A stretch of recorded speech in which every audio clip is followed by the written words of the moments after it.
விவசாயிகளின் நலன் காக்க நாட்டிலேயே முதன்முறையாக மானாவாரி வேளாண் திட்டம் தமிழகத்தில் செயல்படுத்தப்படும் என முதலமைச்சர் எடப்பாடி பழனிசாமி கூறியிருக்கிறார்.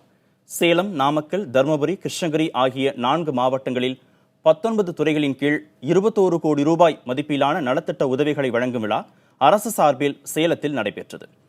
அதில் பங்கேற்று நலத்திட்ட உதவிகளை வழங்கிய முதலமைச்சர் புதிய திட்டங்களுக்கு அடிக்கல் நாட்டினார். அப்போது பேசிய அவர், அடுத்த 4 ஆண்டுகளில் தமிழகத்தில் 10 லட்சம் ஹெக்டேர் விளைநிலங்களை மேம்படுத்த இலக்கு நிர்ணயம் செய்யப்பட்டிருப்பதாகவும், வறட்சியால் ஏற்படும் குடிநீர் தட்டுப்பாட்டை போக்க பல்வேறு திட்டங்கள் தொடர்ந்து நிறைவேற்றப்பட்டு வருவதாகவும் கூறினார்.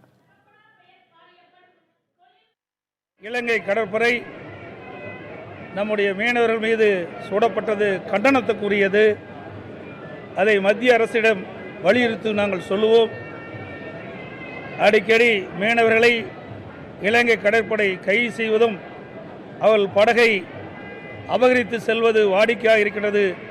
அதற்கு தீர்வு காணுவதற்கு எங்களுடைய நாடாளுமன்ற உறுப்பினர்கள் மூலம் பாரத பிரதமரிடத்திலும் நாடாளுமன்றத்திலும் இதை குரல் எழுப்போம் என்பதை இந்த நேரத்திலே தெரிவித்துக் கொள்கின்றோம். மாண்பு பிரதமர் அவர்களிடத்திலும் துறை அமைச்சரிடத்திலும் சேலம் இரும்பாலை தொடர்ந்து பொது நிறுவனமாக இருப்பதற்கு உண்டான நடவடிக்கையை எடுப்பதற்கு முயற்சி செய்வோம்.